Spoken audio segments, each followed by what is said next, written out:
Halo semuanya. So, balik lagi di podcast Diva dan Elisha.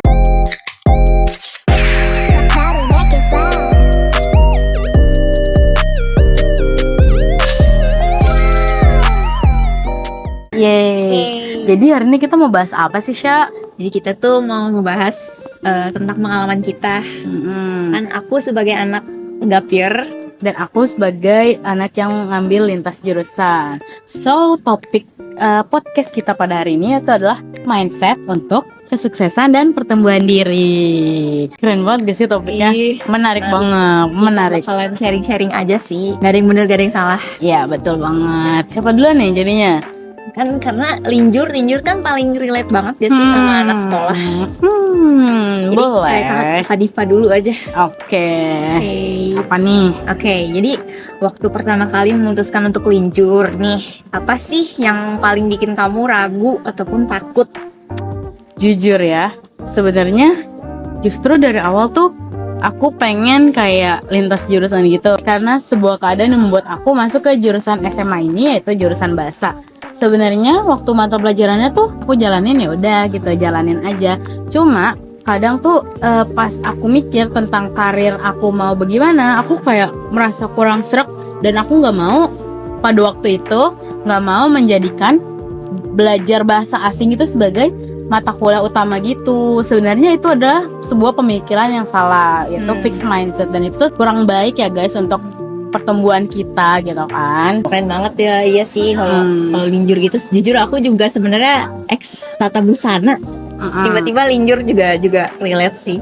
Nah, terus gimana kamu bisa yakin kalau keputusan linjur itu langkah yang benar buat kamu? Waktu SMA kan aku itu ikut organisasi OSIS, itu jadi sekretaris. Nah, dari situ aku tuh merasa aku punya passion di bidang administrasi. Maka dari itu aku memilih untuk kuliahnya itu tuh jurusan administrasi perkantoran digital yang kebetulan ada di UNJ. Keren banget. Jadi ini ya emang udah tertarik banget dari awal. Iya, betul sekali. Lanjut. Apa reaksi orang di sekitar kamu saat kamu bilang mau lintas jurusan, dan gimana kamu menghadapi hal tersebut? Oke, jujur kalau dari reaksinya beragam sih ya. Kalau misalnya dari guru-guru aku yang ibaratnya guru bahasa asing yang udah melihat perkembangan sama nilai aku, itu kayak merasa sayang gitu, kenapa nggak dilanjut ngambil sastra. Cuma dari orang tua aku, dia ya udah, orang tua aku tipe yang support. Alhamdulillah aku didukung orang tua aku gitu.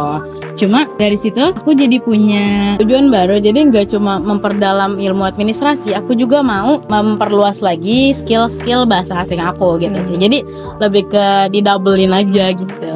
Kebetulan beliau ini jago bahasa Jepang. Aduh, enggak jago-jago banget sih sebenarnya. Oke, lanjut. Jadi malu. Setelah jalanin kuliah di jurusan baru APD gitu kan, apa pelajaran paling besar soal mindset yang kamu rasain? Aku merasa lebih tumbuh sih. Di situ aku merasa sebenarnya jurusan bahasa, jurusan sastra itu nggak salah. Malah kita kalau bisa tuh, kalau misalnya emang takdir kita ada di jurusan tersebut, kita bisa menggali lagi lebih dalam, nggak. Jadi kayak kalau kamu tuh jurusan bahasa, kamu harus masuk sastra, kamu bakal jadi translator, jadi interpreter gitu-gitu. Sebenarnya tuh enggak, kita balik lagi gimana kita ngejalaninnya, karena untuk bekerja, untuk kayak karir itu kan juga dari pengalaman organisasi, pengalaman volunteer gitu-gitu. Jujur itu membuat mindset aku tumbuh sih, bahwa apa yang kita dapat itu tuh masih nggak sepenuhnya jelek gitu, kalau kita masih mau berusaha untuk merubahnya gitu. Asal kita berusaha lebih keras lagi gitu sih ya guys. Benar. Intinya itu usaha, pasti bisa. Yes. Oke. Sekarang kita mau lanjut ke pertanyaan tentang gap year nih. Di sini kita ada kakak gap year kita. Kamu gap year tahun berapa, Kak Elisha? Aku gap year itu 1 tahun doang, karena waktu itu memang keadaannya itu gusrak-gusruk. Aku kan mau jurusan DKV gitu kan, tapi rata-rata itu jurusan itu tuh bukan linjur sih, kayak rantau gitu. Nah, mama aku itu nggak setuju rantau kayak gitu. Jadi juga bukan jurusan sih, jalur mandiri itu mahal banget ya teman-teman. Itu kayak UKT-nya bisa nyentuh belasan juta mungkin ya.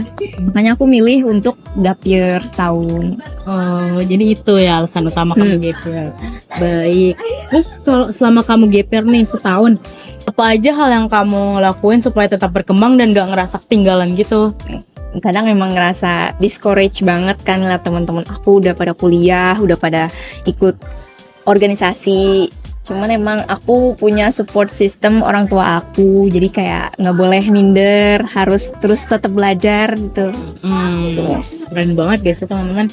Terus ada nggak sih tantangan atau tantangan paling besar deh yang kamu rasain selama gap year ini dan kamu bisa tetap punya growth mindset di masa itu?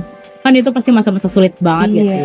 Iya jujur waktu itu sih emang temen aku lagi pada sibuk semua ya, jujur emang yang paling nemenin banget aku itu mama, jadi kayak thanks to my mom gitu. Terus emang stigma orang untuk orang yang gap year tuh emang negatif banget gak sih, kayak kamu ngapain di rumah gitu kan gap year. Kalau semigap kan kayak masih kuliah gitu kan, tapi masih nyambi belajar UTBK. Kalau gap year tuh beneran di rumah aja belajar, paling sih nyoba-nyoba hobi baru gitu sih. Kalau boleh tahu hobinya apa tuh Kak? Gambar guys. Mantap. Boleh nanti kita tunjukin gak sih gambar? Oke, so dari pembahasan kita ini tadi kan kita udah bahas dari linjur, terus juga dari gap year. Itu jujur sebuah pengalaman yang membuat kita kayak mindset kita berubah gitu. Bener banget. Apalagi umur kita juga bertambah tua gitu kan, kayak oh my god kita menuju dewasa gitu ya, teman-teman. Pendewasaan. Menurut kamu gimana sih peran growth mindset dalam menghadapi perubahan besar yang kita rasain gitu, kayak kamu misalnya gap year dan linjur juga? Keep striving aja sih menuju masa depan, lebih semangat lagi belajarnya, menuntut ilmunya. Kita harus lulus tepat waktu. Sebenarnya aku nggak yang kayak nuntut 3,5 tahun gitu juga sih. Pokoknya banyak pengalaman aja sih. Benar banget. Kamu gimana? Kalau aku, sebenarnya kalau dipikir-pikir lagi yang bisa bikin aku bertahan dan tetap maju sampai sekarang sih itu karena aku berusaha punya growth mindset juga sih, benar. Aku belajar bahwa kemampuan kita tuh bisa berkembang. Betul. Kayak asal kita mau terus belajar dan terbuka sama hal baru dan kita mau keluar dari zona nyaman. Bener. Jangan ngikutin kata-kata orang. Bener. Udah follow your heart aja. Jangan FOMO. Jangan Guys, FOMO tuh nggak bagus ya. Apalagi pas awal masuk kuliah tuh kayak banyak banget hal yang asing gitu ya gak sih? Kita berdua tuh kayak selalu bilang ke diri sendiri kayak nggak apa-apa, pelan-pelan aja. Yang penting kita belajar. Lalu kita alhamdulillah sampai sekarang bernafas ya guys. Benar. Pernah nggak sih ngerasa gagal atau nyesel nih? Gimana cara kamu bangkit terus tetap semangat juga? Alhamdulillah ya, aku selama aku linjur ini aku ngambil APD, aku nggak merasa nyesel sih, karena mungkin passion juga ya. Aku kayak menjalannya itu dengan aku senang sama pelajaran ini, senang sama dosen-dosennya juga. Alhamdulillah nggak merasa nyesel gitu. Kalau dari aku ya, kalau merasa gagal sih enggak ya, karena emang aku memantapkan diri untuk gap year 1 tahun dipakai dengan baik waktunya buat belajar, terus perbaikin diri sendiri juga. Jadi nggak mungkin nyesel. Kalau boleh nih kasih saran ke teman-teman yang masih ragu buat ambil keputusan besar dalam hidup mereka, apa yang ingin kamu bilang? Just go for it, try it. Yes. Karena kalian gak bakal tahu kalau misal kalian gak keluar dari zona nyaman kalian tersebut. Misalkan kalian mendapatkan prodi atau jurusan yang gak sesuai dengan keinginan kalian nih, Tuhan itu maha baik. Tuhan itu maha baik. Maha adil juga guys. Maha adil juga. Di balik kesedihan itu semua pasti ada hikmahnya. Pasti ada. Kita ketemu guys di APD. Kalau nggak pilih APD nggak bakal ketemu. Bener banget lagi. Oke, makasih banyak ya teman-teman sudah mendengarkan cerita kita tentang gap year, tentang linjur. Semoga cerita kita bisa jadi Motivasi teman-teman, bisa jadi insight atau penguat buat kamu yang lagi mikir buat mulai sesuatu yang baru atau keluar dari zona nyaman. Oke. Ingat, Kasih semuanya. kamu nggak harus punya semua jawaban sekarang. Kadang keputusan paling berani itu justru berani berubah. Bener banget. Just follow your heart. Yes, bener banget. Sampai jumpa di episode berikutnya. Dadah. Dengerin gak sih suaranya?